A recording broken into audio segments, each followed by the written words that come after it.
Hey everybody, Mars of Luxid Lab here.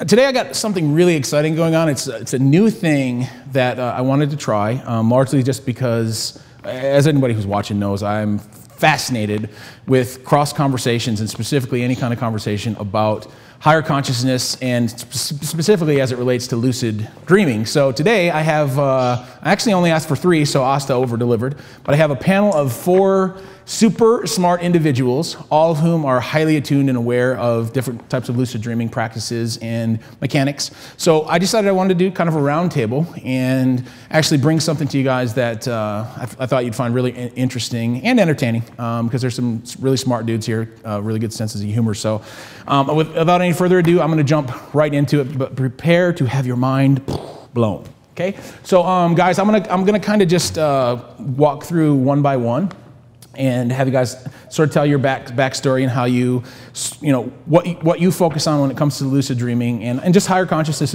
in general, but of course lucid dreaming being the path that we're sort of getting to that today. And let you guys each tell your story. So let me go back through in reverse order. Rory, you're not, you're just audio today, but happy to have you, man. Tell me what's up with you, give me your thoughts. I know you just wrote a book, or at least you're in the process of writing a book, and I'm pretty fascinated for you to talk about that to everybody. Yeah, that's fantastic. So from my point of view, I think this is probably something you and I discussed earlier, where we talked about the kind of meta picture of reality, that what we are looking at is a kind of a paradigm shift in perception globally. And of course, that has been prompted by the internet, which I think was nature's reaction to our rigid state of consciousness that we had kind of fallen into. The dominator society, the sense of the individual had become so precipitated in their thinking process that our undercurrent, the unconscious mind of the cosmos, decided to send us a message and say, hey monkeys, you know, lighten the fuck up a little bit.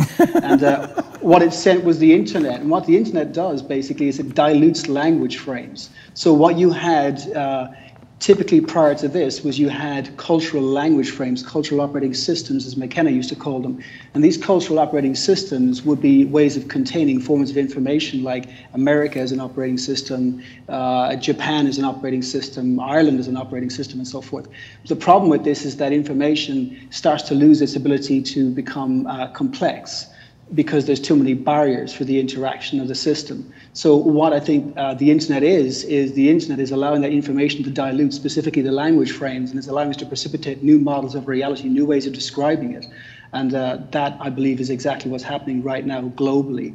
And we're entering into something quite terrific.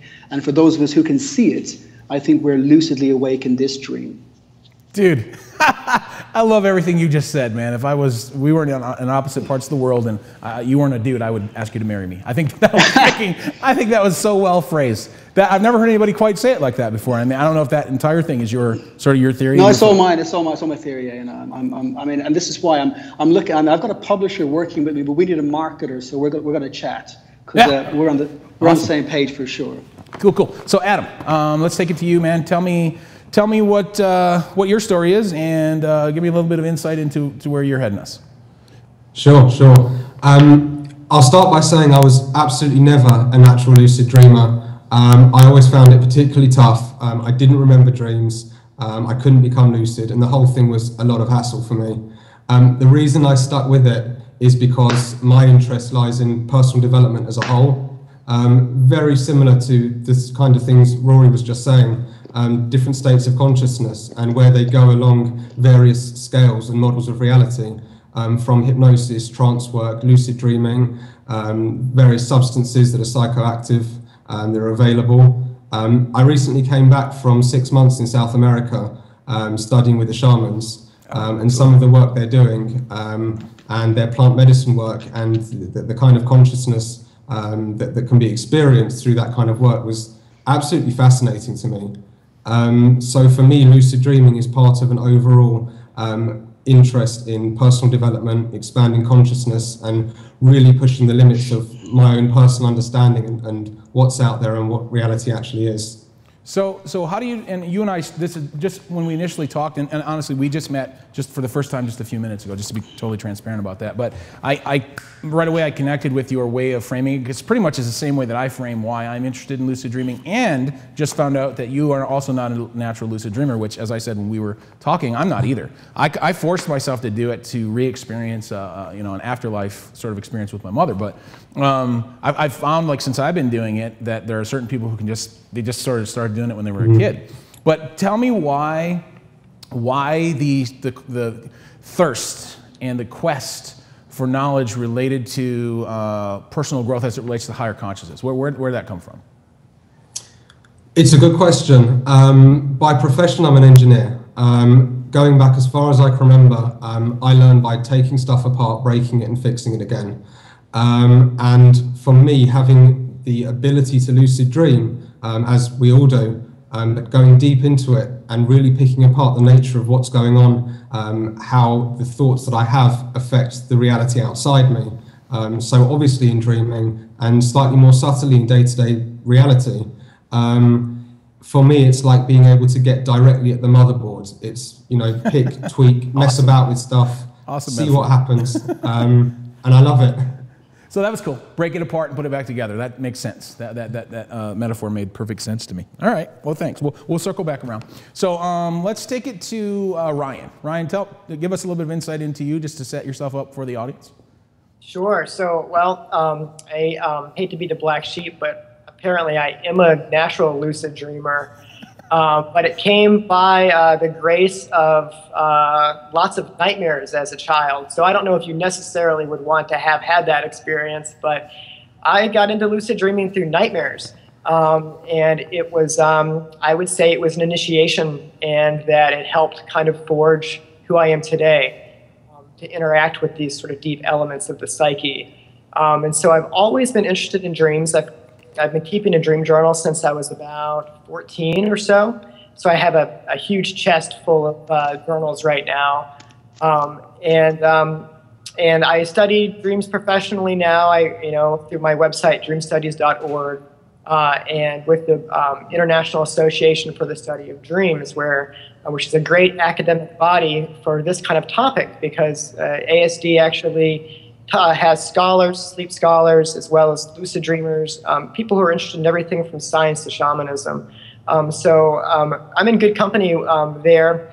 And, my interest in lucid dreaming, it's shifted over the years. My first career was as an archaeologist, and I have since kind of blended dream research and the pursuit of cognitive archaeology together. And I actually did a pilot study a few years back where I used my lucid dreams to view prehistoric rock art when I was in Nicaragua recording all these petroglyphs for a volunteer project.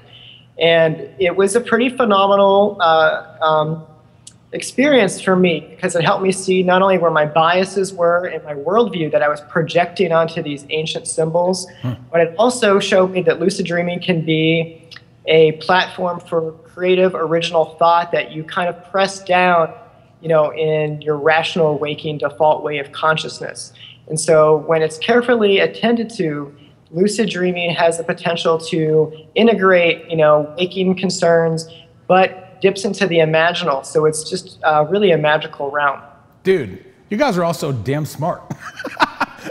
I was a bouncer before, I get some creative directions. These guys are like, yeah, I was an archaeologist. I read a book. This is my thesis. Holy crap. What you just said about experiencing something and it helping you remove what you're projecting sort of into this reality, because it's the comparative contrast to me that's what sort of just by default makes that click in your brain, which is why I tell everybody I talk to when they ask me like what changed about me, because I really went from I really did go from kind of being and I still can be, but from being sort of a prick and sort of a brute and like choking people out at the clubs that I bounced at and stuff, to all of a sudden realizing what the hell am I doing and thinking, by it just happened just naturally. And it was that ability to see the exact same stuff through a totally different lens that was sort of enhanced by imagination. So that was just well said. I just wanted to comment on that. So let's take it to Thomas, I think, who's the last one that I didn't get to yet. Tell us, sir. Yeah, well, before I say it, I just want to say I know Ryan and I know Rory. I'm pleasantly meeting Adam here, but I know these guys are brilliant people. I'm happy to be talking with you guys. But my experience with it, I'm sort of like Ryan. It happened naturally as a kid when I was 7 or 8.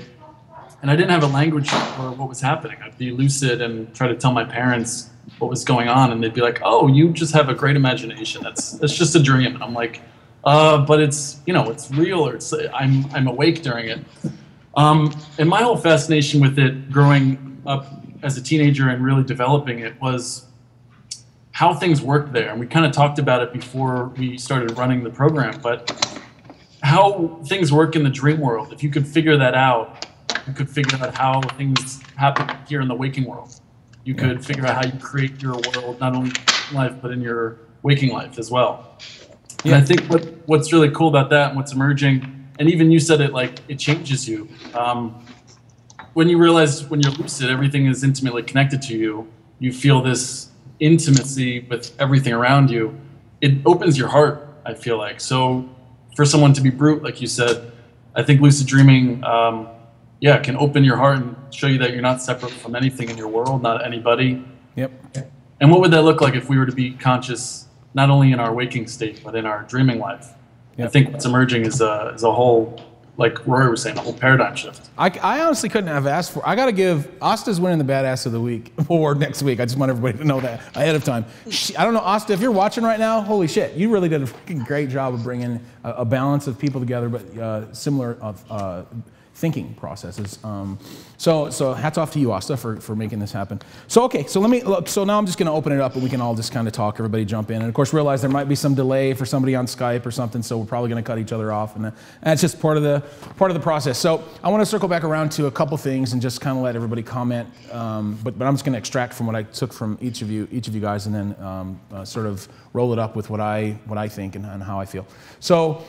The thing that got me when I first started lucid dreaming, I seriously, like after about 2 or 3 weeks, I started thinking like I had superpowers, because I'd wake up and I also started thinking I was crazy, because I was like, I don't really have superpowers, you know? Because when I would wake up and I'd go, and especially when I started like trying to like achieve certain outcomes, I know that when I was looking for my mom in the second lucid dream, my intentional lucid dream, the first one was sort of accidental, where she came to me in that dream by the oak tree. When I finally figured out how to get myself back into that same park where that oak tree was, where I heard her voice calling me, she wasn't there in that dream. I went back to the same tree and she wasn't there, which I was bummed at first, even inside the dream. But I realized, well, I think she was actually here, and I can't make her be here. I realized I could actually probably project my own version of her here, but that version that I saw was, I believe, honestly, was some spirit form of her. And I don't actually, you know, up until then, I don't really believe in stuff like that. Like that somebody could come to you in a dream and like tell you something that you didn't know, you know, and that's not sort of a typical lucid dream. I think those are sort of like afterlife interactions. But once I realized she wasn't there, and I told you this on the call the other day, Ryan. The first thing that happened was I got bummed, and then I realized, but wait a minute, I'm walking around inside this dream, and I'm pretty sure I created all this stuff, or at least I brought it all together. So the very first thing I did as soon as that happened, once I kind of got over the disappointment of not seeing my mom again, is I jumped. I jumped inside the dream, and I landed just like I normally would, and I could feel the weight of my body mass and everything. And then I realized, like after doing it a couple times, I realized, wait a minute, I'm in a dream. The construct of gravity does not actually apply here. So then I jumped really, really high. I was scared because I'm afraid of heights in this reality. I still am. That hasn't changed. Don't put me up past like 5 feet in the air. But you know, I went up real high and I was like, holy crap. And then I did the flying thing, and then I did all the other stuff that kind of ensues. But what got me was when I started coming in back and waking up, I started realizing this is a lot like, I mean, you know how a lucid dream is even more real than real, right? Everybody says that, but it is. It's like everything that's real in real life, in a lot of ways, is so much more palpable in the dream world. And then you suddenly realize this is kind of like a half-assed version of a dream in a lot of ways. I don't think it is, but that's sort of what I initially realized. I was like, this is sort of like a lower resolution version of the dreams. Then it clicked in my brain, you know, wait a minute. if this is exactly like, I wonder if I can do some of the same stuff that I could do in the dream. Like, because in the dreams you can kind of, like I call spirit animals and stuff like that and have them lead me to different places in my dreams. And I realized I could actually sort of do those same kinds of things, where as long as I knew what I wanted, I could actually I don't want to say make things happen, but at least I knew where to stand when they were about to happen, right? I'm still not sure if it's what the cause and effect ratio is, right? But my point is, I started thinking I was nuts, man. I was like, maybe I shouldn't be doing this, you know? Then what occurred to me as I started doing like deeper research is, there are different brain waves that are emitted during the different phases of sleep, right? You get delta waves totally unconscious, and beta waves when you're, I think I have these backwards. Theta waves when you're dreaming, alpha waves when you're totally awake but really relaxed, and then theta waves when, I think I have theta and beta mixed up, but theta waves when you're awake and having a conversation, a stimulating conversation like this. Well, when you actually test somebody when they're lucid dreaming, they're actually kind of emitting both dreaming waves and awake waves simultaneously, which is gamma, which turns out to be gamma waves. They're in a state called, as you guys probably all know, gamma synchrony. So I started looking into that research, and I realized, wait a minute, professional athletes when they're competing, and professional musicians when they're listening to music, and trained monks can enter this state of gamma synchrony. And I realized, holy crap, I think because of this lucid dreaming thing, I'm kind of in more of a gamma synchronous state while I'm awake, which just means a heightened sense of awareness of the dream world, of the waking world. But the difference is that in the waking world, like I said earlier, I think we're all sharing the reality, so we can't change it as much, as you can in it. It's like, the reason why I think it's like not quite as pure as during a lucid dream is because everybody's sort of creating it simultaneously, so the resolution kind of changes. I don't know if that makes any sense what I just said, but to me, because it's a shared reality, that makes it beautiful in its own way, because I can't just change everything out of respect for your reality and your reality and your reality and your reality, And we have to share it. And so the whole idea of and this is why it's so important to me, to get it out there. Because I think if humanity, or at least a big enough portion of humanity, could share or was aware of the fact that we're sharing a dream reality, a dream state essentially, and enough of us could do it sort of simultaneously that we could actually change waking reality an awful lot more. Because I feel like when I'm in sync with 4 or 5 people and we all know that we're shaping the reality that we're shaping, and everybody sort of doesn't just have their individual outcomes in mind, but we all have a group outcome. I've been doing this for years as a creative director, that you can actually change the way reality turns out because everybody's influencing it together. So my point to your point is just, I feel like there is a thing that you can do just by having awareness of the fact that this is just yet another sort of dream reality, but a shared version that takes group consciousness to a place where, to what the internet just did for communication. I mean, think about email versus the post office. I mean, they're not even the same vicinity. They do the same thing, but like the volume of messages that I can send out now versus when I was a kid, and I'm old, sorry guys. I know all of you guys probably only ever use email, damn it. Anyways, I don't want to cut you off. So I guess the question is, what are all of your takes on what's going on in waking reality as compared to the dream state? And am I off? Am I on with what I'm thinking? Like, what's everybody's take on shared consciousness and reality versus dream reality? Rory, I feel like you should jump on this. Yeah, I feel like too. I actually want to hear what he says. The mutual dream. Yeah. Okay. So basically, look at what I mean. We're speaking the same language here, and I think fundamentally that's the first place to start, which is language. We can only have a mutual idea if we have the language to accommodate it. If we don't speak the same language about the same thing, we don't understand each other, and therefore we can't have the same concept of that reality. So fundamentally, what I think is what's going on here is we're building a new language frame, and that language frame is the one we're employing right now, which we're talking through these terms like interconnectivity and gamma synchrony, and terms like that. What those terms are is they're ciphers. They're sirens in the mist for me to say, hey, you over there, I'm playing the game, or you playing the game. So when you hear those words, you wave back and say, I'm playing that same game too. So what we're effectively doing already is we're already building that reality. But the way we're doing it, as I said, is we're building language frames. So we got to become much more language conscious. We got to try and restructure our language and think where that's going to take us exactly. What I think the end game is here, perhaps not the end game, because I think it'll come in a very gradual way, and before you know it, it'll just kind of creep up on us. In my opinion, it's already happening anyway.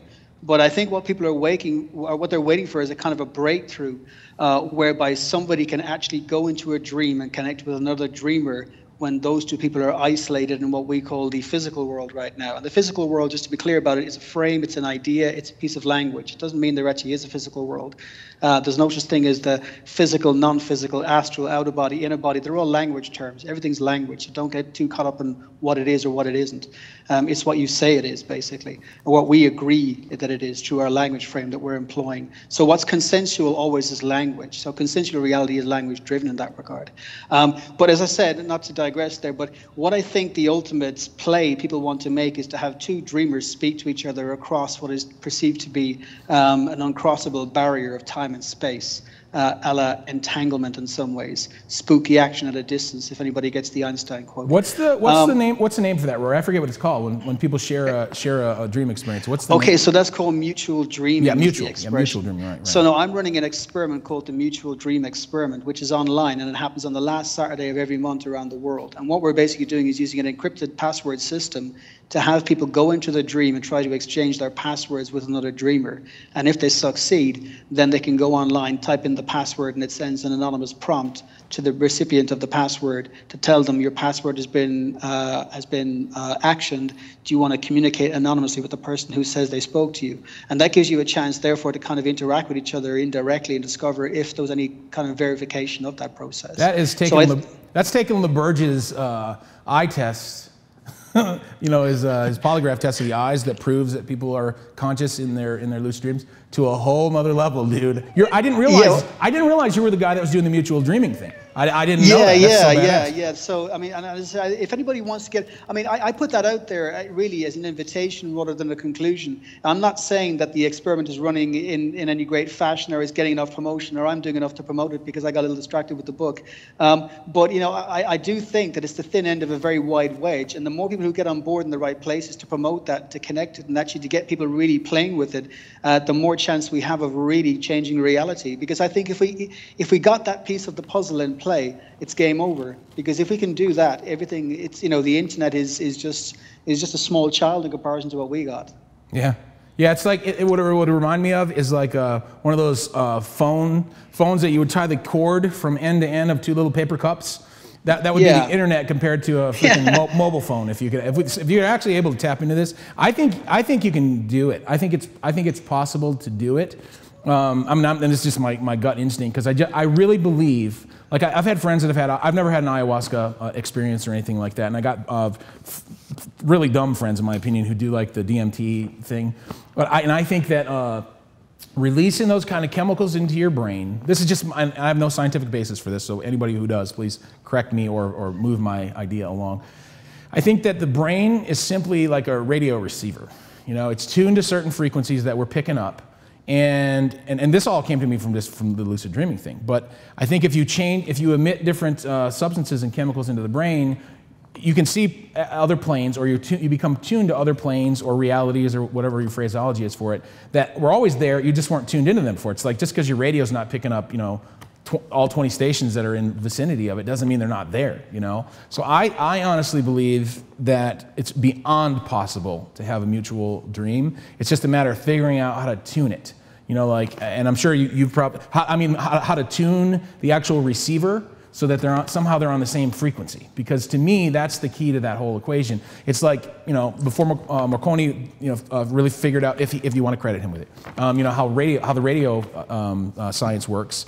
You know, it was always there. It's not like it wasn't there. It was always there. It's just he figured out, you know, how to actually make it work in the practical sense. So I'm fascinated. You know, I predict that over the next 10 years, if you haven't done it already, dude, I don't know if anybody's actually exchanged a password yet, or where it's at. Where's it at? Tell me where it's at right now, the mutual dream. Yeah, I'm going to talk about it in the book as the honest answer, because I think it's a very important piece of the puzzle, and I think it's important not just to give it a kind of a binary answer and to kind of frame it in a certain way. I've spoken to Robert Wagner it's on my homepage, or one of my pages is a talk with me and Robert Wagner discussing it.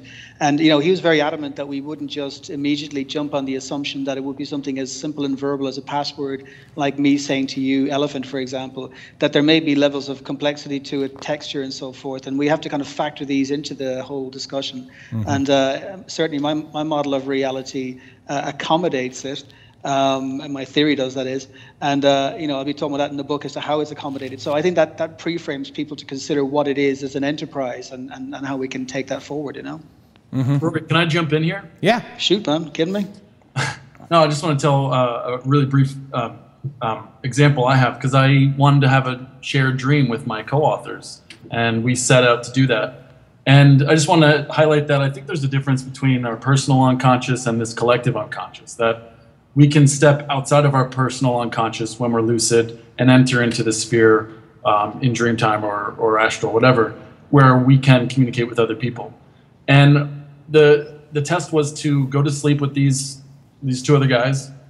That sounds funny. I didn't laugh out loud, but I think it sounded funny. But thank you for addressing it. So, of course, we went to the same bed. We were cuddling. So you have Nothing to do wrong with that. Have a mutual dream. The point was that if I saw them, we did a wake back to bed, and if I saw them, that would be my trigger that we're dreaming. And I immediately went into the dream state, and I heard one of the guys named Dylan. And immediately I got lucid. And it was this foggy dream, and I found him, and I grabbed his hand. And we went, in like seconds, I found Jared, which is the other guy. And I ran with both of them towards this big stained glass window, like you see in a church. And we jumped through it, broke the glass, fell down into this garden. And I said to Dylan, I said, do you see how absurd this is? We're dreaming. And he sort of looks around, and he had this glimmer. And I was like, okay, he's going to become lucid, and we're gonna do this. And I said, if I flew right now, would that prove to you that we're dreaming? And he said something like, sure. So I flew up, and I'm like, see? And for some reason, I was pulled down into the water below me, and I woke up. So now we wrote all this down without saying each other's dreams. I tell him this dream, and I could see them getting excited. And Dylan had an anxiety dream. It was sort of like a nightmare where someone had broken this really expensive window, and he was all worried about who's going to pay for it. And Jared, his dream was a little bit of a stretch, but it started with him on the highway walking towards this motorcycle accident, and he was walking on all this broken glass, and his grandma had gotten into an accident. Now, I see them as connected, but like you're saying, I think this waking world is still subjective. Like you're looking at the screen towards us, you might see your world through your own perceptions and your beliefs. You're going to see the world differently, right? Just like in the dream, I might see the stained glass window while Dylan might see, a dollar sign or something.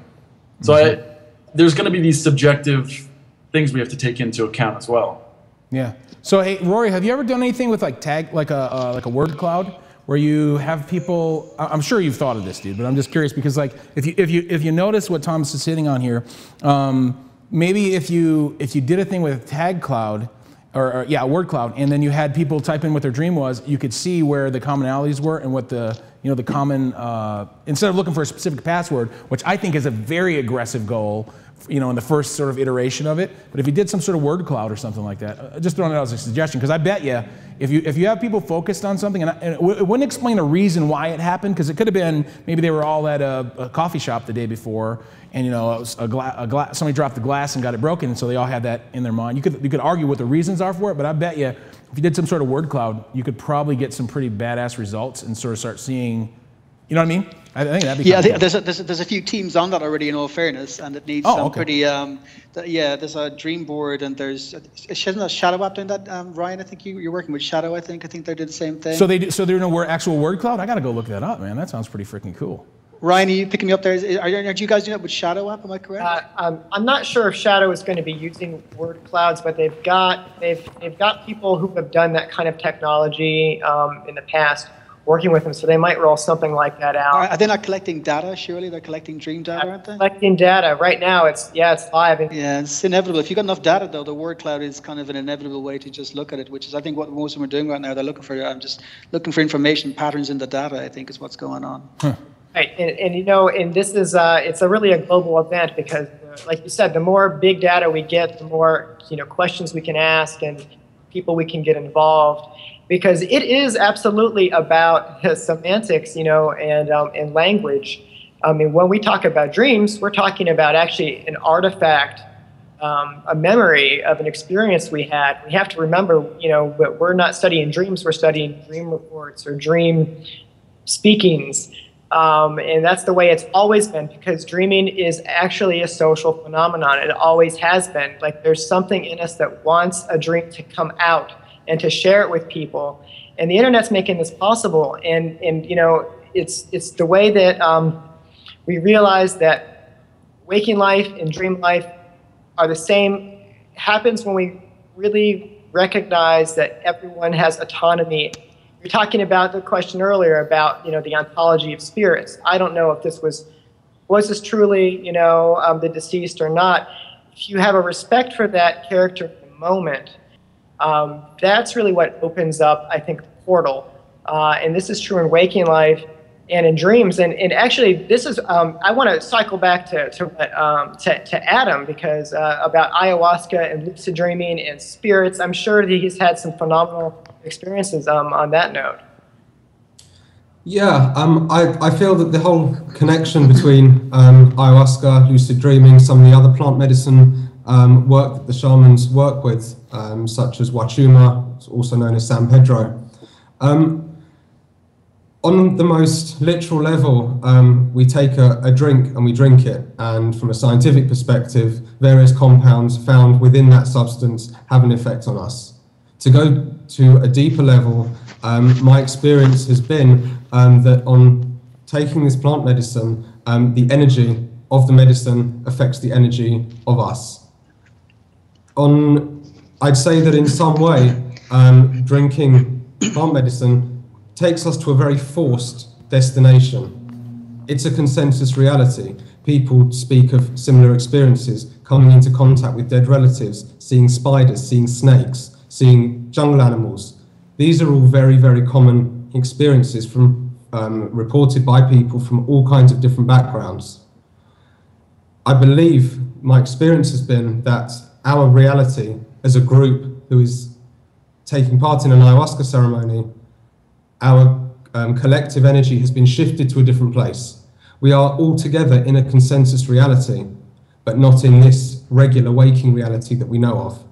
Instead, in this place, we can have access to more information. We have access to more than our five senses, instinctive feelings of love, telepathic communications, periods where time doesn't seem to exist. Space between two people doesn't seem to exist, and you can be both at the other end of the room and right next to a person at the same time. Now, when it comes to lucid dreaming, I would say that these are all, some of them at least, are similar themes. Being able to go to consensus realities, or even non-consensus realities, being able to feel other people's presence without the use of our five senses, telepathic communication, empathy, things like that. I believe that the strength of something like ayahuasca takes us by force to a place. When the work that we do in lucid dreaming, we're working ourselves. We get to where we get to, some slightly different than others. So for example, as I think Ryan was saying, I might be in a room and perceive a picture to be an artistic picture, whilst someone else might see money stuck to the wall or something completely different. I would say in that case, our energy systems are close, but ever so slightly off. So we are seeing close enough the same reality, but it's ever so slightly different. Those differences are much smaller in ayahuasca and other plant medicine ceremonies, but I think it shifts our reality, either as an individual or a group, to a different shared space. That's really fascinating. Can I ask you a question? Because you've had a lot. I've never had experiences interacting with any kind of shaman, other than like I've had friends that are into shamanism and stuff. And I find that the ones that I've talked to, when they like earlier on, they rely more or leverage, I guess, more the plant medicines. Do you find that the more experienced shaman don't need it as much, but because suddenly they're able to, or not suddenly, but over the course of time, they're able to sort of synthetically or automatically achieve the same state without the plant medicines? Because, and I'll tell you what my reason is for this, and I hate to be in a box or dogmatic about something. Me personally, just my own personal preferences, I don't like doing a lot of I don't know what's the word I'm looking for here, but like any kind of aid, you know, in external aid. Now the tech stuff, actually, I see it as sort of the same thing. It is an aid to help me achieve an outcome, but I want a clean sort of version of my lucid dreams. And so even though I've eaten different foods and things that set me up, I'm still leery of anything that's too extreme. So do you find that the more advanced shaman don't rely as much on the plant medicine, or is it like what's been your experience with that? I think that when it comes to repeated exposure to the plant medicine, with more practice, you can achieve those states more naturally. The barriers get broken down over time, that's for sure. The shamans that I work with all drunk at the same time as we did, and that was to get to the same place and to be able to work with us and affect us whilst we're all collectively in that space. Whether he needed that or whether that was a personal choice, I couldn't speak for. But they would all drink at the same time and we'd all get to the same collective space. Does anybody else on the panel? Yeah, me for definite. My 10 cents there is McKenna kind of has a lot to say about that. And he reckons that the notion of entering the space without the plant is heading towards religion because it's moving away from its chemistry towards belief systems. And I totally concur. I think it's all about language again. I think when we call something external to us, we're automatically creating a sense of self and other in this relationship, and there is no self and other fundamentally. There is no external, there is no aid, there is no thing that's going to help me, that's going to make me, there's no such thing as natural. Nothing is natural. The entire cosmos is made of chemistry. So to deny something as being unnatural because it's chemical is a very poor language frame. So for my Rory, remind me to never end up in small claims court against you. No, not this because you're damn good at building a case, brother. That's all. Continue. I just wanted to. You know, I'm with you because I'm trying to argue a theory that's covered from every angle, and I've had every possible argument for the last 2 years to make sure that it was solid. And one of the arguments that does come up frequently is the whole plant medicine thing. Now, I myself am a firm fan of plant medicines. I think it's extremely hard work, but I think it's also very powerful, and you can get a lot of information in a very short time. And you know, you can reach a kind of a natural information saturation without something like that. And you know, as much as I'm creative myself, there's no question. When I throw a plant in the equation, I'm off the scale. So for my 10 cents, I think the plants are not only, it's a choice, you know, it's the same choice to fly Concorde or to swim. As far as I'm concerned, I want to get there on time. Roy, I like that you have 10 Boom. cents, not 2 cents. Yeah, I'm Irish, man. You know, we got a little more to give. Your opinion's pricey. We got a little more to say. Right. We're the masters of language. Oh, you guys are badasses. Okay, so let me ask kind of a global question and just get everybody's sort of take on it.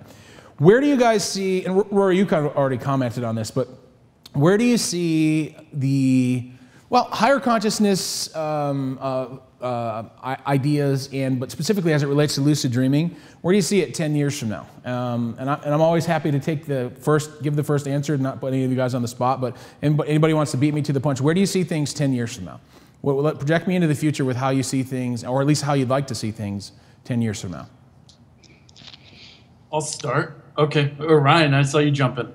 Go ahead. I was just going to say, well, you know, I think lucid dreaming is great because, like you were saying, Mars, you don't need any religion.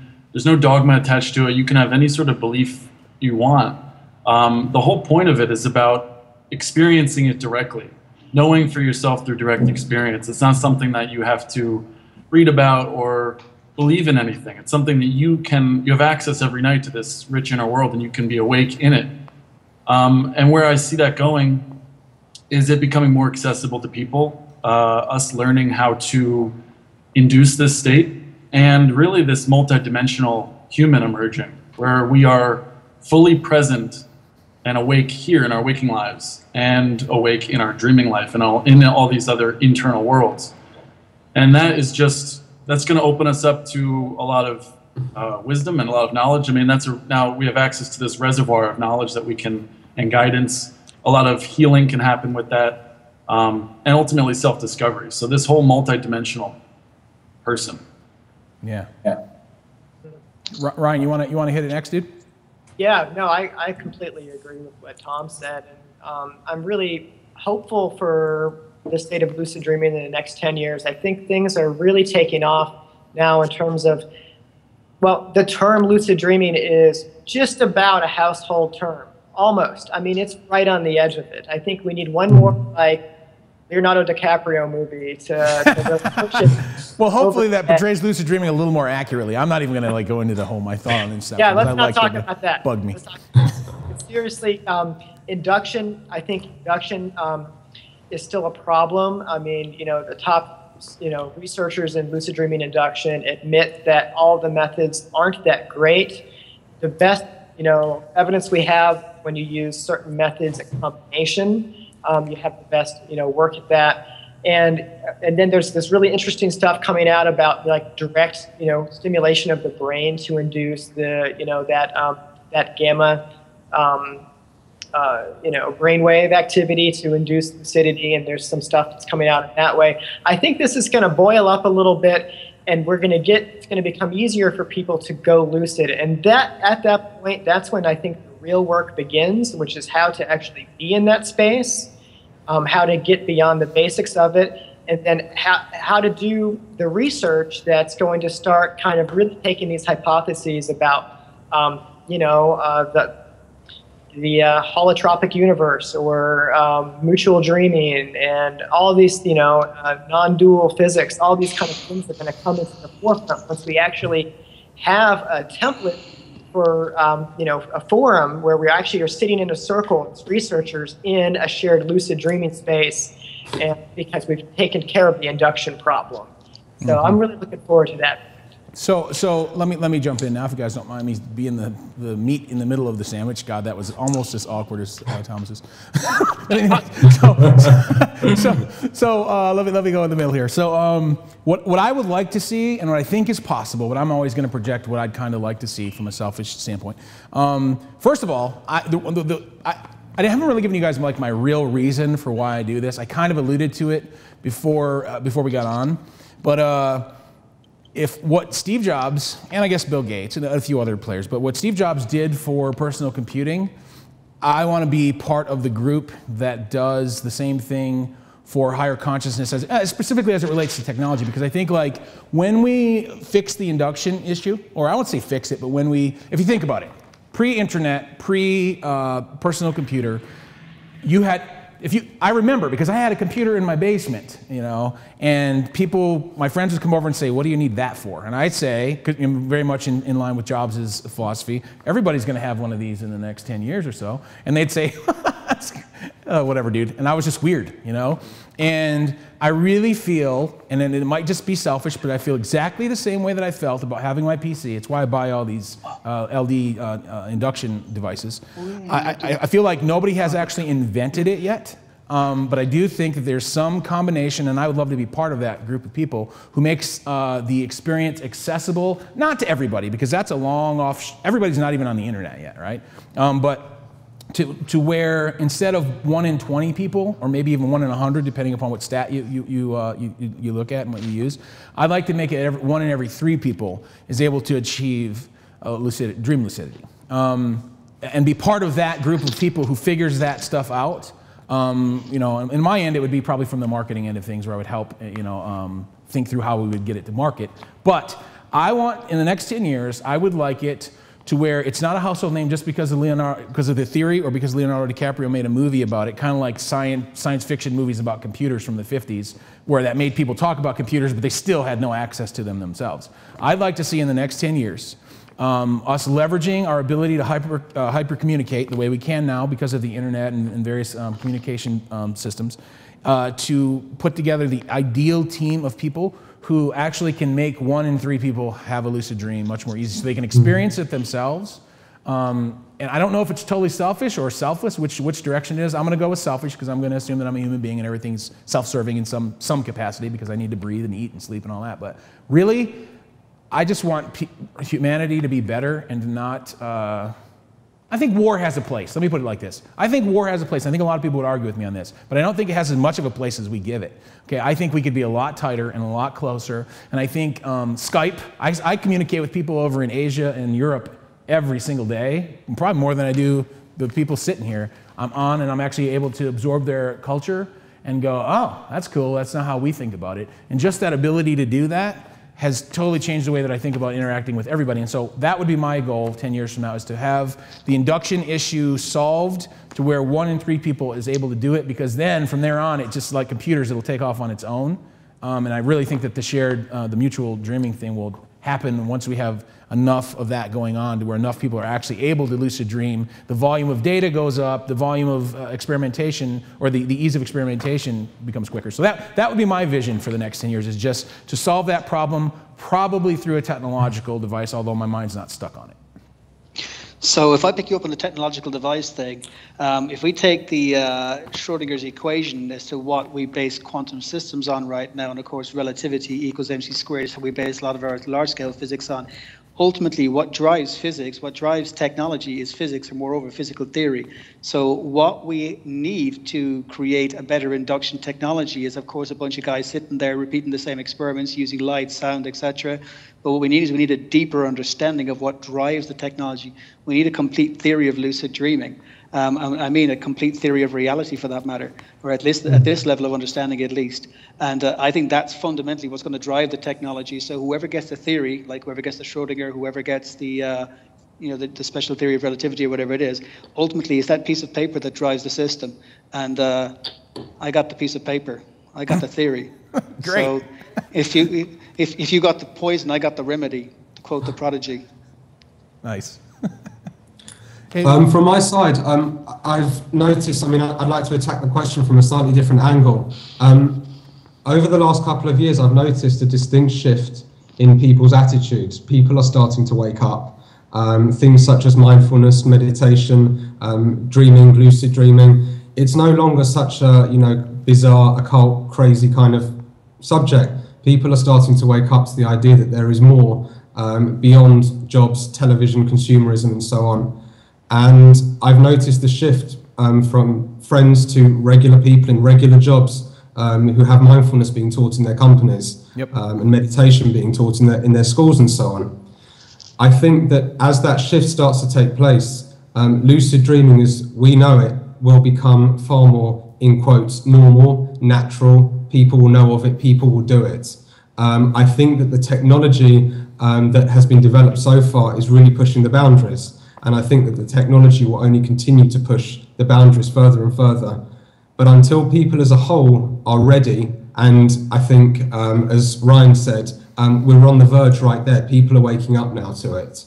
Once people start embracing it, it becomes more widely spoken about, discussed, and so on. People will start having an increase in lucid dreams, an increase in their overall happiness, awareness, consciousness, almost automatically, I would say. And the scientific progress will be more of a sideline rather than right at the front driving the process. Mm-hmm. Yeah, I think if you actually asked somebody even 15 years ago if it would have been possible to run an entirely virtual company, which I pretty much do, except for the guys in here, Justin and Troy here, everybody's virtual on my team. And, and we don't have that. I go over to Lithuania to visit the people in Lithuania, and I bring them over here and stuff because I like actual human interaction from time to time. But it's not necessary. I don't think it's at all necessary. And if you asked somebody that 20 years ago, if that would have been possible, they would have thought you were freaking high. Like, what? Because in their minds, they would have been thinking about like telephones and stuff like that. But anyways, I think the sky's the limit. So let me take it down just one notch into present time. So that's sort of future projection, and we've sort of talked about the past a little bit. So in everybody's estimation and opinion, what is the most exciting recent development? And I think mutual dreaming is amongst those things, but either technological device, methodology, or even if it's some sort of a substance item that you can think of. What's the most exciting in the last 6 to 12 months development that you see sort of shaping the next year as far as the lucid dreaming experience? Crickets. All right, I'll roll with it. And I'm going to put lucid dreaming in the same category as psychedelics for this reason, that what I see ultimately is the kind of fundamental shift in our understanding of the nature of consciousness. And I think that the thin end of the wedge there actually is psychedelics. I mean, you're talking about induction technology. lucid dreaming is difficult. In fact, it takes a lot of skill, experience, and even then they can unwrap themselves quite quickly. But one thing's for sure, if you take a psychedelic, you're going to have a trip, and that's the bottom line. Now, that gives scientists, and it gives us, as a bunch of people trying to understand the nature of consciousness, a very transparent apparatus for analyzing this process. So what I've seen in the last, say, 12, 18 months particularly has been the presence of MAPS. That's the Multi-Action Disciplinary Association for Psychedelic Studies, Rick Dobbin's gang over in the East Coast. And they're having breakthrough results with PTSD treatment, with MDMA, and with psilocybin therapy for depression and cluster headaches, and pre-death depression, things like that. So, what they're doing is they're creating a massive lobbying and to the various governing bodies, the Drugs Enforcement Agency and the likes, to get more and more time to study these things in a kind of a cloaked manner. I mean, they're parading it as a means of therapy, but I think the end game there is much bigger. It's creativity they're after ultimately, I know, because I heard Rick Doblin talking quite openly about it. So what I think ultimately is going on here is that, lucid dreaming is really just one part of a very big puzzle. And if you ask me personally, where is the real future breakthrough going to occur in the next 10 years? It's going to be in psychedelics, I think. Mm-hmm. Oh, awesome answer. All right, now, hard to follow up, Rory. I've realized that now since we've been on. Very, very difficult to follow up. Anybody else want to be brave and go on stage after Rory steps down? Because if you do, you're... I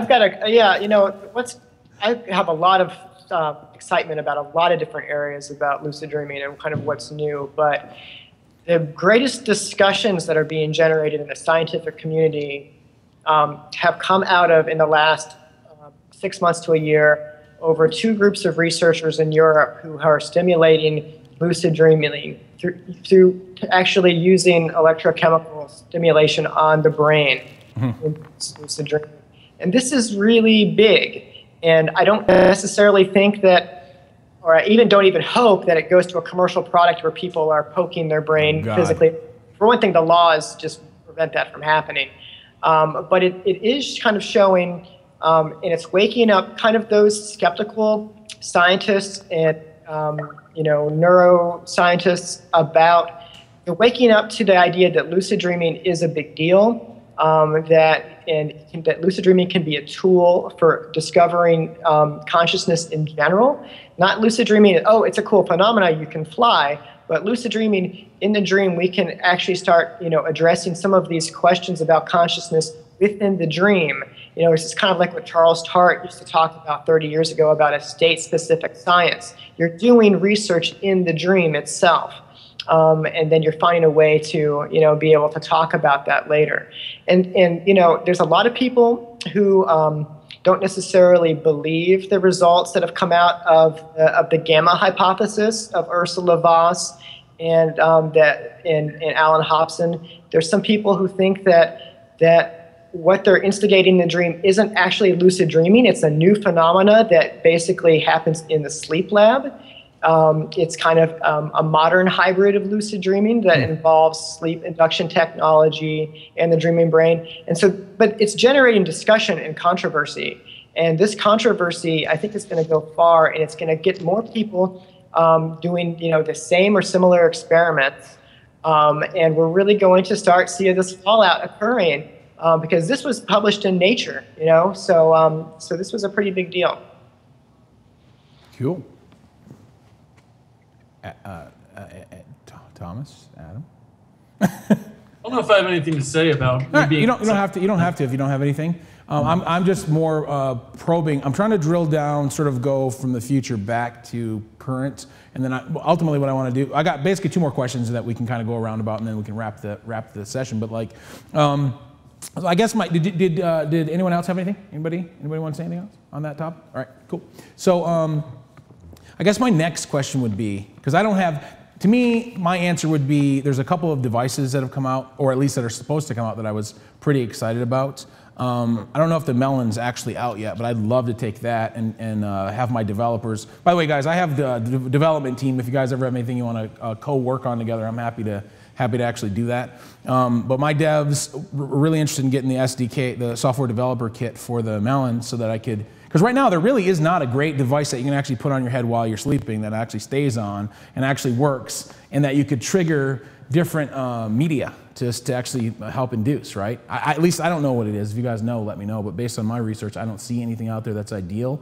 I think the iWinks is about to come out this fall, and that is, I think, a contender for some of the stuff you're talking about. Yeah, I'm excited about that too. I actually met those guys through, what was the guy's name, Justin, that we were on with? Was it Richard? What was his name? I can't remember. Richard. Yeah, Richard. Last name?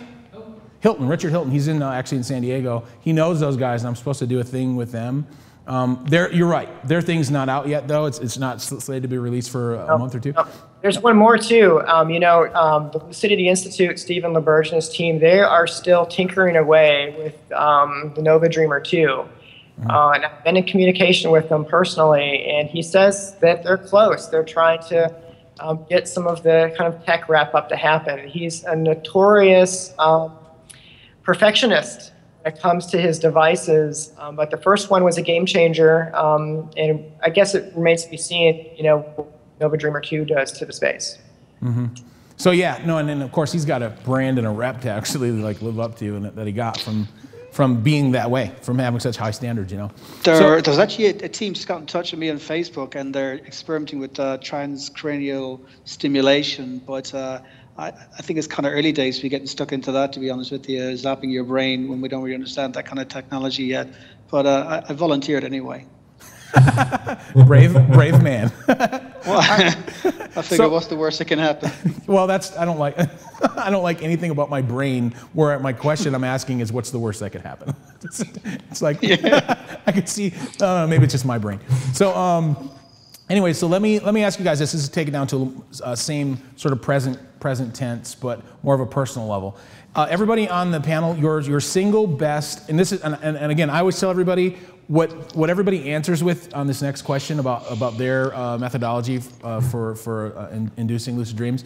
You can't take it as a verbatim that you should do, but I'd say try it. If you're having trouble actually inducing, then try some of the different things that everybody will kind of talk about.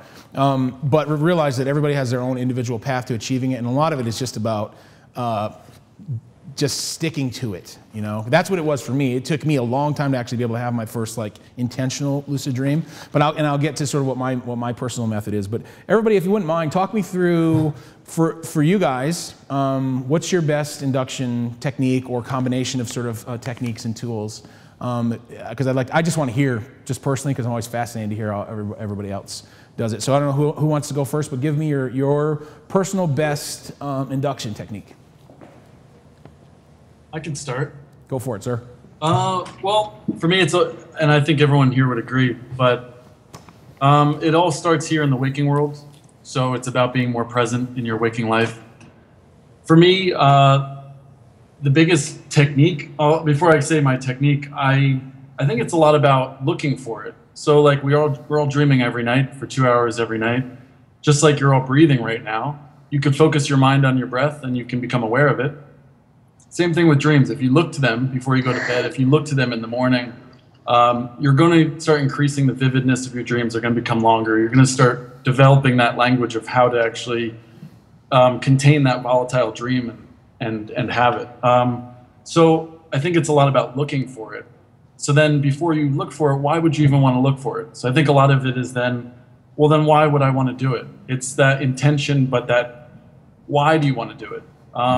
And I think developing that for yourself, knowing why you want to become lucid, is really important for me. If I just half-assed go to bed with I want to become lucid tonight, it doesn't often work.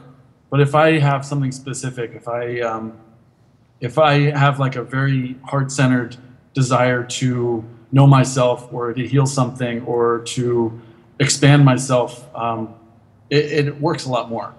That being said, the technical aspect, the actual practical, I love doing a wake back to bed, which, as you guys all know, it's waking up 6 hours after you fall asleep and then going back to sleep with an intention. But what I've noticed for me, and I don't know if you guys have noticed this, but I focus while I'm going back to sleep. I sit for a little bit.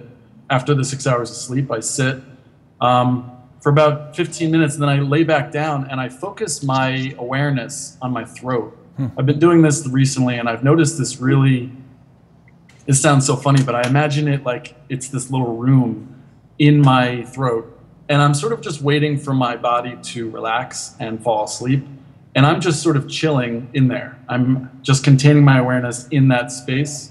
So I imagine that I'm sitting on a couch, or I'm just like, I'm in this like cozy, really safe place in my throat. I don't know why I chose that, but that feels to be where it works. But I wait until my body falls asleep, I start feeling some vibrations, and I hold on to that awareness as I let go of my body. And with that, I'm able to enter into a lucid dream either directly or soon to be after from within a dream. Cool. Has anyone ever noticed that, or focusing your mind on any specific part of your body? Thomas, you know that that's an ancient Tibetan Buddhist method for lucid dreaming induction? I don't. You need to check that out. It's really cool, man. I gotta say, it works for me. I was even having a little go right there. Wait, are you? Very much so, and it's sort of, you could say in today's language, it's about focusing on specific chakras while you're in a state of meditation. But there's all kinds of practices involving dream yoga in which you meditate on a sacred symbol. Traditionally it would be a Tibetan letter, like the Tibetan letter A, for instance, and you imagine it happening on your throat as you fall asleep. Or in your throat, the way you said it about the little room, creating that container. Oh, shit. Wonderful. Why not your third eye? Why would that be your? Why would it be your throat and not your third eye? It's energetic, and I'm not a Tibetan Buddhist master or anything, but it has to do with chakras. Wait a minute, dude. I thought when we signed you up, you presented certification that you were Tibetan Buddhist. Did we not check this guy's? I'm sorry. Continue. I just thought that was funny. That's all I have to say about that. But yeah, you're onto something. I think it's. Well, if you think about the location, you want to. No, I was just gonna make a personal note. Go ahead and continue. I'd rather people get stuff out of this other than my personal. Yeah, well, if you think about the location, right, the transition point between the dreaming brain and the paralyzed body, so to speak, if we just look at them even on a very physical level, is actually right behind that point you're looking at right there, because that's where we actually have the hyperpolarization of the spinal cord occurring. So you might literally be kind of sitting on that kind of how would I say, intersection between the conscious and the unconscious, or the kind of the body departing the mind, if we use those language frames. Well, that was good. I like that reason. So what I thought was funny about what you said, and I'm always looking for something funny about anything, is the experience that the look on your face when Ryan came on and said, "Oh, that's a Tibetan thing. You should look it up." It's exactly what I went through when I first found out that there was a thing called lucid dreaming. I was like, I wonder if anybody else even knows about this. And for like probably a month and a half, I never looked it up. I didn't do anything because I was sort of I was actually caught up in actually having my own experience and achieving my own outcome is what where I was at. And then I looked it up, and there weren't actually that many sites about it. This is 7 or 8 years ago. Now it's like I actually do I track the results, But if you looked at Google search results from 7 or 8 years ago when I was looking it up, there were probably about a third as many as there are now, which does show this sort of social reach of, there you go. That's the Tibetan yogas of dream and sleep. It's your book, Thomas. All right. But I think it's funny because that's a profound experience, because what it does, at first it makes you feel like, damn it. But then secondarily you realize you stumbled onto something that's real on your own without like getting there kind of because somebody else told you about it, but you got there kind of on your own, and now you have a book that you can actually go look at, and like it was like a mind blower for me, because I think I got probably 20% into the whole thing without anybody telling me that there even was such a thing, or like I wasn't trying to quote unquote lucid dream. I was just trying to get back to the tree, which actually takes me to mine. I'll do mine, sort of my favorite methodology, and this one is one that I do with people that I actually who have a hard time, who can't get to it from doing reality checks and doing all the other stuff. Even if they're super disciplined, they still can't achieve it. I call this my problem child solution.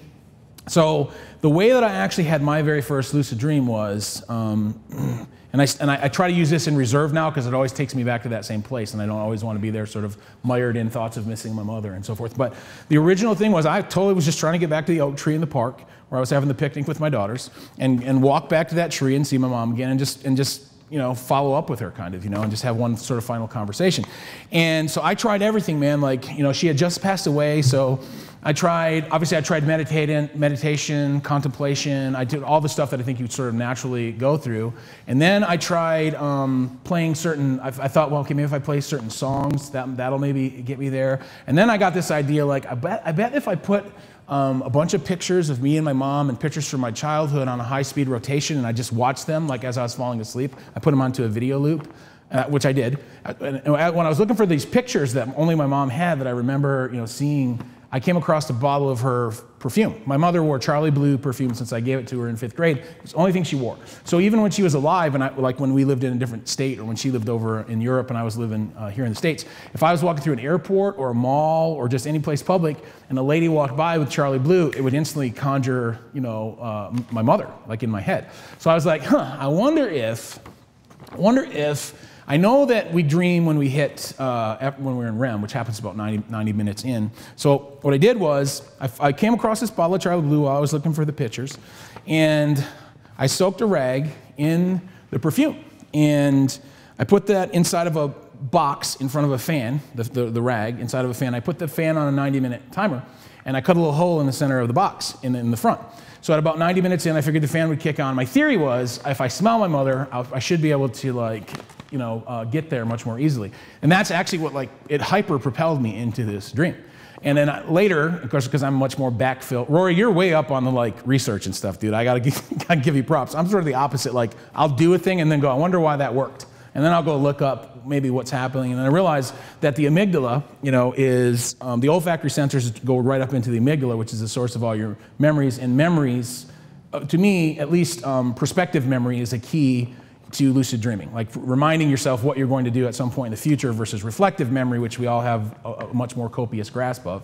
I think it was all of the stuff I was eating up to that time to prep myself to have better dreams, and all of the meditation I was doing, and then kicked in the ass and sort of slingshotted by that fan coming on and the Charlie Blue wafting across my nose while I was sleeping that propelled me. I try not to do that too much, but if I have somebody who's really stuck and they actually have a tangible fragrance that I really feel like will shock them into it. Because, I got to bring people into the studio and actually have friends of mine come over to my house and actually coach them through induction, basically. That one works pretty well. That one works a lot more than anything else. So that's Mars's #1 tip, is to use the sense of smell to trigger induction.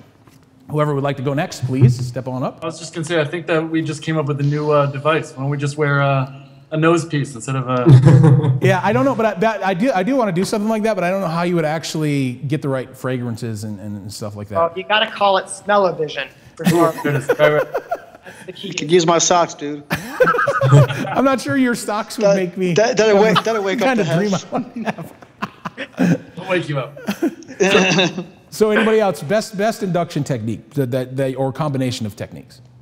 Yeah, sure. I wanted to share something, some interesting research I was doing with binaural audio technology. Now that's based around something called the frequency following response. In a nutshell, if you play one tone in your left ear and a different tone in your right ear, the central brain filters out and perceives the difference. And you can actually entrain the brain's predominant operating frequency using differing tones in different ears.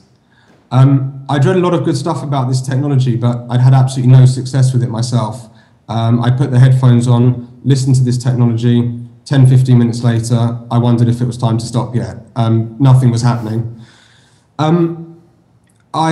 Part of my research and interests in looking at brainwaves led me to pick up a device called the Emotive Epoch headset. I think that was released a couple of years ago. Cut a long story short, what I did in my research was I discovered that if instead of playing a fixed binaural tone or binaural track, you actually played a track where the difference between the tone played between the two ears was ever so slightly lower or higher, depending on where you wanted to go, than the brain's current operating frequency, it would jump down much quicker.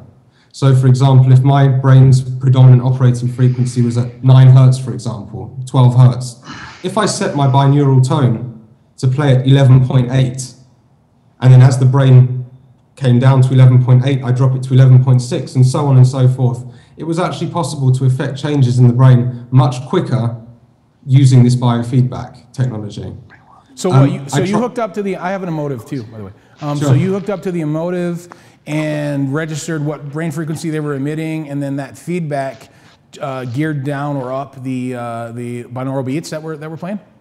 Yeah, just so. It came into the PC, and the PC fed that back to a connected Android device that was pretty easy for modifying the tones on programmatically on the fly. And I found that whereas usually this kind of technology would have no discernible effect on me, you could measure an effect within 5 minutes. Again, one person isn't an accurate scientific study. It could have been my expectation of the results, it could have been anything. But this led me to using this type of technology as an induction technique whenever my other techniques weren't working out for me at the time. Just by putting the headset on, putting the headphones on, and using this technology whilst doing a very simple self-relaxation exercise, countdown from 10 to 1, sinking into the chair, getting more and more relaxed, common self-hypnosis kind of work. I could get into the state where I could easily separate pretty quickly, and that's me as someone who found it very difficult to have that classic separate and walk away from your body type experience. No, that's good. I like that a lot. Wow, cool. We have to have a conversation about that, dude. Did you actually develop anything out for it? I mean, like, or is it just an experiment that you did with yourself where you just had it chained to their feedback? Just so. It's an experiment I did with myself and the feedback. To make it more large scale, more widely applicable, you'd need a way of getting that headset down in size. The emotive is bulky, it's difficult to relax in. It bugs the heck out of me how big that thing is. I bought a cap and I tried to start unplugging the sensors and messing about, but to be honest, the whole thing turned into a bit of a mess. Yep. And I left it where I left it.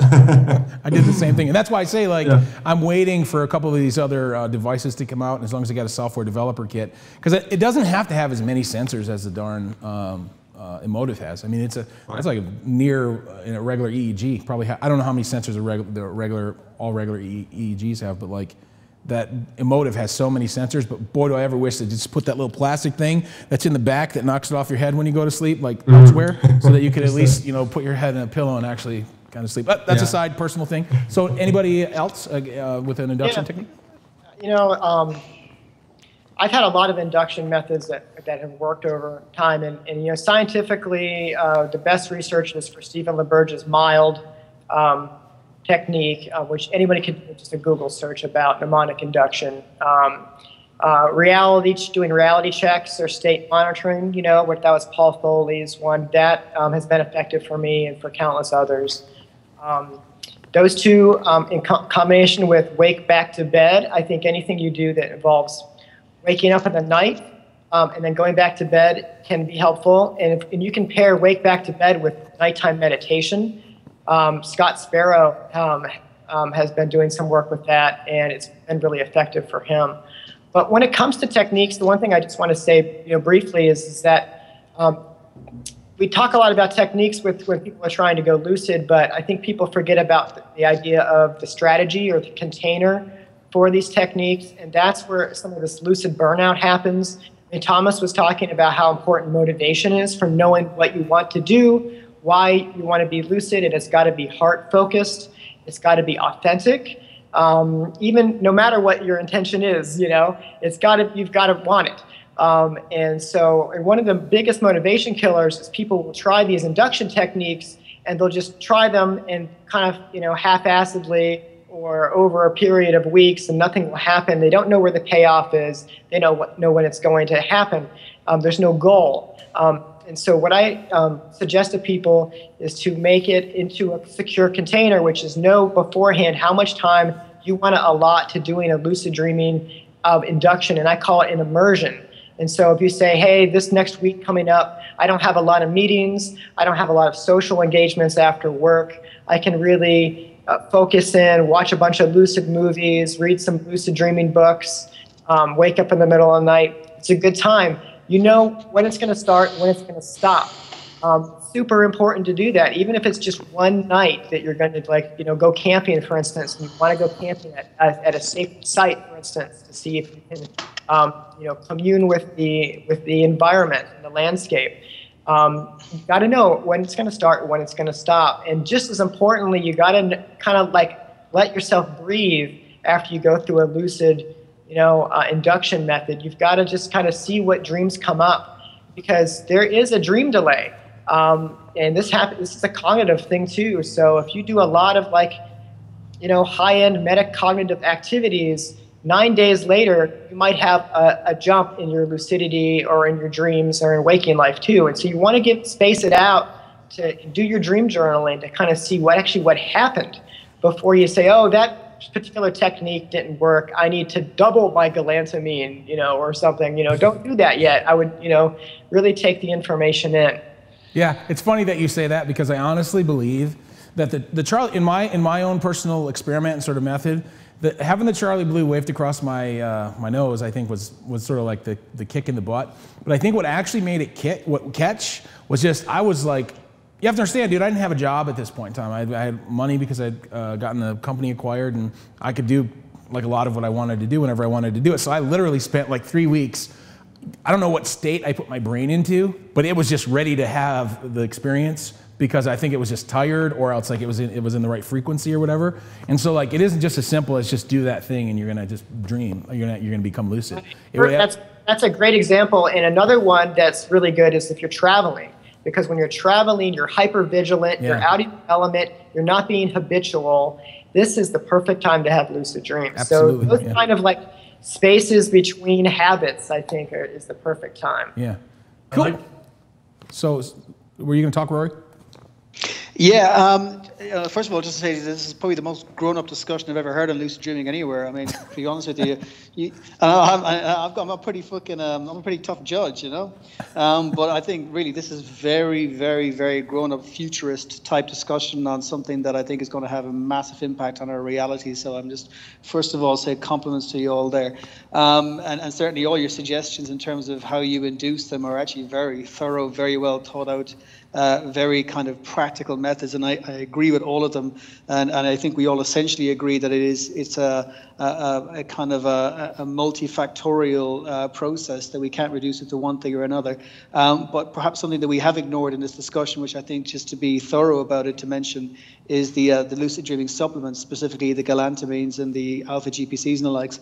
At the end of the day, say what you will, but probably the one thing we can guarantee is the chemistry, and by choosing language frames like natural and spiritual, or for that matter, not natural and not spiritual, in reference to using supplements, I think is a very, it's a dangerous account to close so prematurely in your own intellectual sphere, because ultimately I think that where the real proof in the pudding is currently in our scientific technology, like it or not, is in neuroscience and how we can affect the brain with instantaneous response, specifically with psychedelics and supplements and the likes. So I think that we need to be far more open in our language frames as to how we discuss that. And I'm speaking Rory, all I'm going to say, dude, I'm going to cut you, and then I'll let you pick it up, is I'm glad you're not a drug dealer. Because like I would, like my high school when I was growing up, I'd be like, yeah, he's right. I need to.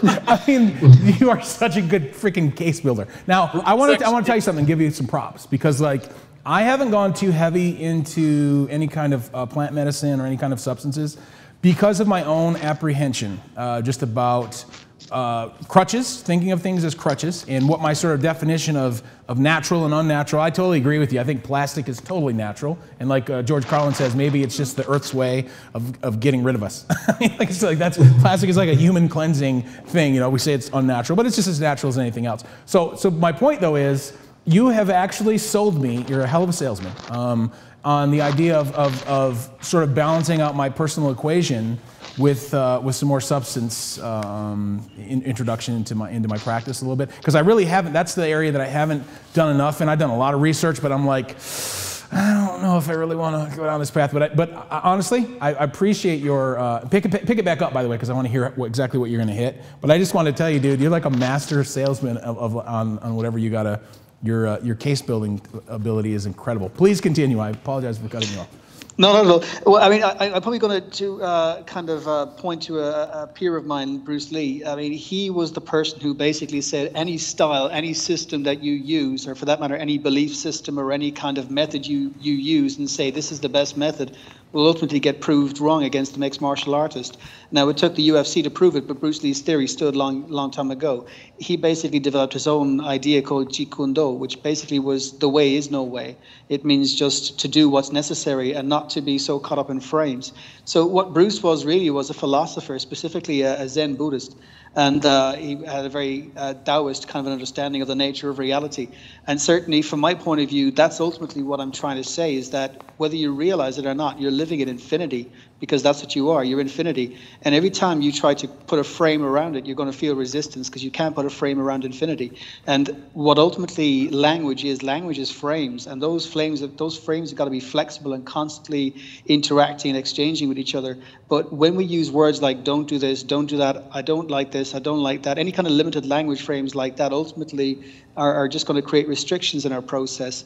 The truth of the matter is that, you know, we have to be grounded, we have to take our time, we've got to watch our speed as we go, but you got to go there. And if you want to understand the nature of this game of reality, you've got to be willing to look at the chemistry, look at the plants, look at everything. Don't discriminate anything on the basis of any kind of intellectual prejudice that you would have picked up from somebody else, because that's just a virus in your thinking. Yep, totally. Well said. So I think we've had a really good... Go ahead. That Rory is... He's left his body, and now we just have this computer. It's just a consciousness speaking. Yeah, he doesn't even exist anymore, except for this. That's why I couldn't get in front of the camera. I have no body anymore. Right, you just left. It's not even useful anymore. Can I ask, what was that second thing you mentioned, Rory? You said galantamine, but then you said some hieroglyphic. Oh yeah, sure. Alpha GPC. It's glycerphosphorcholine.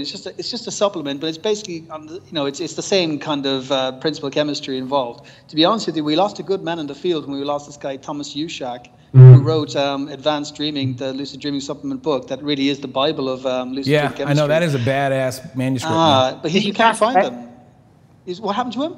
Did he pass away? Is that what happened to him? Because I don't know. No, he just left his body. He's still around. He's actually still alive, but he stopped writing on it for some reason. It was crazy. I mean, Hobson picks up a little bit where he left off and talks about it in more broad. But nowhere near as thoroughly and as objectively as him, man. I mean, like, holy crap. Oh no. Hobson is, whether you like it or not, he's a reductionist. You can take that to the bank. Yep.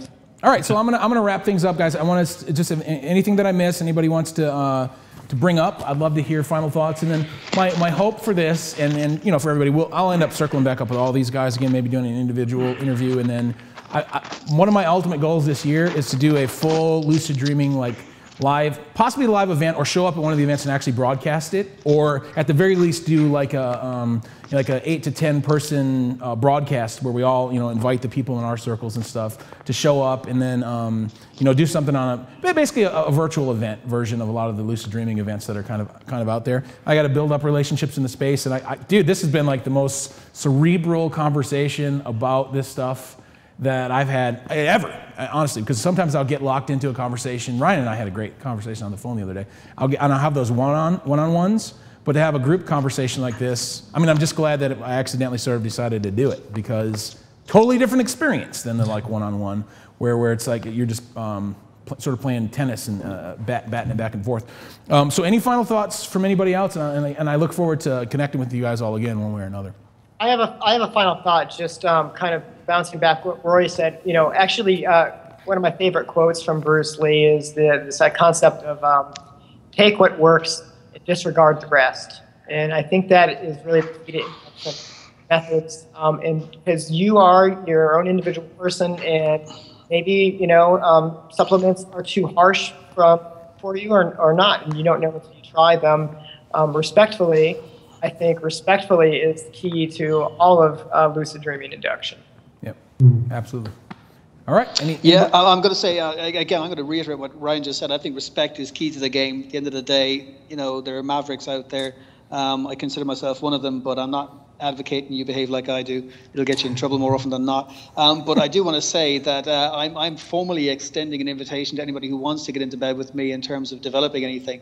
I am actively seeking people to get involved, but I'm constantly tweeting. I'm constantly putting stuff out there, and there there really are beacons asking people, do you want to do something? I have the exact same vision as you guys have, this idea of IBM and Apple and the likes and the early days of computer technology. I think we're playing the exact same game, if anybody could spot the pattern. And to be frank about it, you know, it's about building something and saying, well, what have you got that would fit, and how can we do something with that? So I do just want to formally extend that to anybody, and hope that we do have some chat afterwards. And that we can start to build something more elaborate. And I certainly feel I've got something to contribute to it. So, you know, come and get it. Perfect note to end on, and here's why. Lucid dreaming to me is an individual experience, but nothing that I have ever done in my life. And I mean, I experiment with different consciousness concepts and so forth regularly. Just whatever pops into my head, I'll try and do it for a year and to see how it changes my life. But of all the things that I've done, from a sort of, you know, what's the word I want? Like an actual practice, you know. Lucid dreaming has shaped not only my own individual nature, but also how I interact with other people. Because I swear to God, I used to break people's heads every night at my job. That was what I did. You know, I got off on it kind of, and I don't think that way anymore. And it's because I realize something about lucid dreaming really is the thing that made me realize that we're all sharing this reality together. And I don't know if it made me more sensitive to humanity or what the thing was, but what Rory just said is important. Meaning, yes, it's an individual experience, but more importantly than that, I do believe it's a group experience, and I think it's unilaterally an everybody experience if approached properly. I'd love to see 500 or 1,000 years from now, I'd love to see a world where, you know, we're voluntarily sharing consciousness on a regular basis, because it just changes how you treat everybody else, you know. So with that, I'm going to go ahead and wrap it up, and we'll have a little, me and the guys here will have a little private conversation after we get off, and I will be getting this video transcribed, and then I'll probably break it up into sections and it'll end up going on the blog. All these guys will have it, and you know, leave whatever comments you want to leave, and anybody who's actually interested in being on and getting interviewed and whatnot, I'm happy for any takers. And other than that, I just wish everybody well and dream well.